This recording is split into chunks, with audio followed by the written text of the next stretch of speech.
গত কয়েকদিন ধরে গোটা উত্তর ভারত জুড়ে চলছে প্রবল শৈত্যপ্রবাহ, যার জেরে প্রচণ্ড ঠান্ডায় কাঁপছে গোটা মালদা জেলা। সোমবার বেলা 11টায় মালদার তাপমাত্রার পারদ ছিল 12 ডিগ্রির আশপাশে, যার ভিত্তিতে আজ মালদার বছরের শীতলতম দিন হওয়ার সম্ভাবনা প্রবল। খবর মালদা হাওয়া অফিস সূত্রে। গত ডিসেম্বর মাস থেকে মালদায় জাঁকিয়ে শীত পড়েছে। বিশেষ করে ডিসেম্বর মাসের শেষ সপ্তাহ থেকে জোর কামড় বসিয়েছে শীত। তার মধ্যে চলছে প্রবল শৈত্যপ্রবাহ, সঙ্গে রয়েছে কুয়াশার দাপট। ফলে দিনের বেলায় সেভাবে সূর্যের দেখা মিলছে না, দেখা মিললেও ক্ষণিক সময়ের জন্য। গত কয়েকদিন ধরেই প্রচণ্ড ঠান্ডায় কাঁপছে মালদাবাসী। ঠান্ডার দাপটে জেলাবাসীর জবুথবু দশা। হাড় কাঁপানো ঠান্ডায় নাজেহাল পরিস্থিতি 8 থেকে 80 সকলেরই। এই পরিস্থিতিতে কনকনে ঠান্ডা থেকে বাঁচতে সকলেই খুঁজছে একটু উষ্ণতার খোঁজে অনেকেই বসে পড়ছেন আগুনের পাশে, আয়েশ করে উপভোগ করছেন আগুনের উষ্ণ পরশ। তবে ঠান্ডার এই ঝোড়ো ইনিংস এখনই থামার কোনো লক্ষণ নেই, এমনটাই পূর্বাভাস মিলেছে মালদা হাওয়া অফিস সূত্রে। মালদা হাওয়া অফিসের অধিকর্তা তপন কুমার দাস জানিয়েছেন, বর্তমানে মালদায় যে প্রচণ্ড ঠান্ডা বিরাজ করছে তা বজায় থাকবে আগামী আরও কয়েকদিন। তারপর পশ্চিমী ঝঞ্ঝার প্রবেশে তাপমাত্রার পারদ চড়বে কিছুটা। তবে পশ্চিমী ঝঞ্ঝা কেটে গেলেই ফের বাড়বে ঠান্ডার দাপট।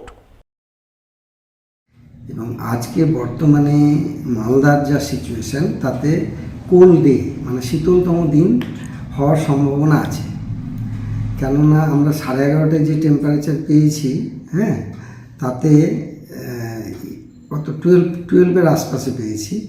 এবং যদি ডে টেম্পারেচার 16 ডিগ্রি সেন্টিগ্রেডের নিচে হয়, 16 degree less than equal to মানে 16 এবং তার নিচে যদি থাকে ডে টেম্পারেচার, তাহলে সেই দিনটাকে কোল্ড ডে বলা যায়। তো আমাদের আজকে যা সিচুয়েশান, তাতে মালদাকে কোল্ড ডে হিসেবে ডিক্লেয়ার করা যাবে।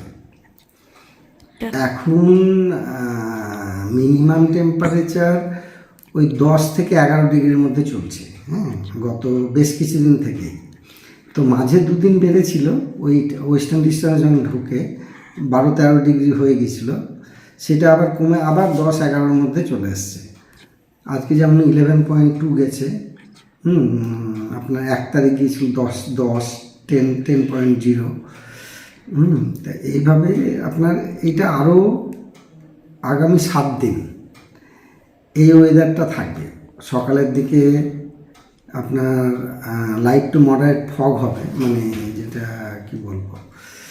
আর এই ফগটা আপনার আশা করছি আগামী 3 দিন আরও পাবো। তারপর থেকে আবার একটু ইমপ্রুভ হবে। আর একটা ওয়েস্টার্ন ডিস্টারবেন্স ঢুকছে, ওইটা ঢোকার সময় আবার এই ওয়েদারটা চেঞ্জ হবে। মোটামুটি 8 তারিখের পর থেকে আবার একটু ইমপ্রুভ হবে, দিয়ে আবার পড়বে, মানে ওটা পাস হয়ে গেলে আবার পড়বে।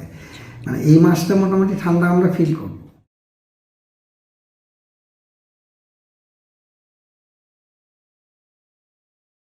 রবিবার দ্বিতীয় দিনে পুরাতন মালদা পৌরসভার বর্ষবরণের কার্নিভাল মঞ্চ মাতালেন প্রখ্যাত সঙ্গীতশিল্পী সেজুতি দাস।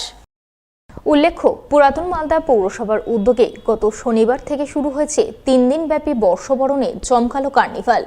রবিবার সেই কার্নিভালের দ্বিতীয় দিনের সন্ধ্যায় প্রথমে স্থানীয় শিল্পীরা নাচ গান পরিবেশন করেন। সবশেষে মঞ্চে ওঠেন ইন্ডিয়ান আইডল খ্যাত সঙ্গীতশিল্পী সেজুতি দাস। তিনি একের পর এক গান পরিবেশন করে দর্শকদের মাতিয়ে তোলেন। রবিবার কার্নিভালের দ্বিতীয় দিনে হাজির ছিলেন পুরাতন মালদা পৌরসভার chairman Bibhutibhushan Ghosh, vice chairman Shafikul Islam সহ বিভিন্ন ওয়ার্ডের কাউন্সিলররা।